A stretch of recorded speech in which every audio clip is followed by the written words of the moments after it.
my wife, my sister-in-law, and my brother-in-law and I, we went to Disneyland. And we're at California Adventures. And you ever hear about those stories where something's written online or on a piece of paper, a napkin, and it turns into something? Yeah. We had one of those where Tron was back in the day. Tells you how long ago it was. Look up Tron, California Adventures, tells you how long ago that was. They were checking out this Tron exhibit ride or whatever. And I remember thinking, I don't even like Tron, so I don't want to go.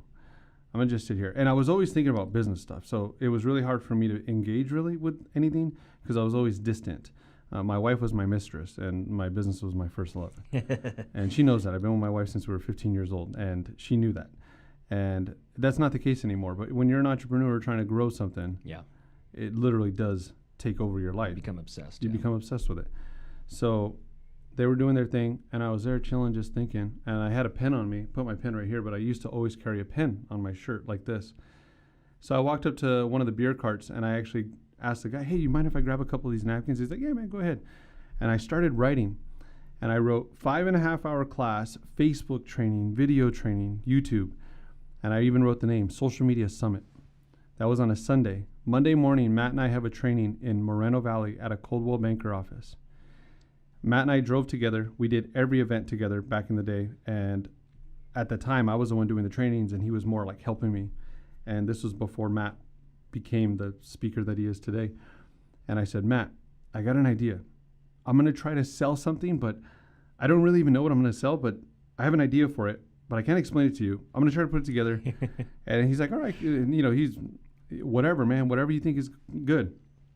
So I remember going into the training. It's a little small group. We had to take our projector. We had to take our projection screen, all that stuff. Matt setting up the projector, and I opened up my PowerPoint. And I remember going onto Google Images, and I looked for a summit. And I put a mountain, like a snow-capped mountain. And then I threw an overlay on it real quick, added a little bit of transparency. And I added this red text, and I put Social Media Summit. And I'm thinking in my head, how much are the tickets? $295. Location, Rancho Cucamonga. Date, TBD, to be determined, because we didn't even know. And we ended up selling 8 tickets at $300, $295, making $2,400 within our one less than an hour meeting. I thought we were rich. I was like, heck yeah, this is the most amount of money we ever made in our lives. And so that really planted the seed and laid the foundation for what has now become Social Networks. Because when we did that, I was told by a lot of prominent people, nobody's going to pay for this type of training. The market tanked at the time.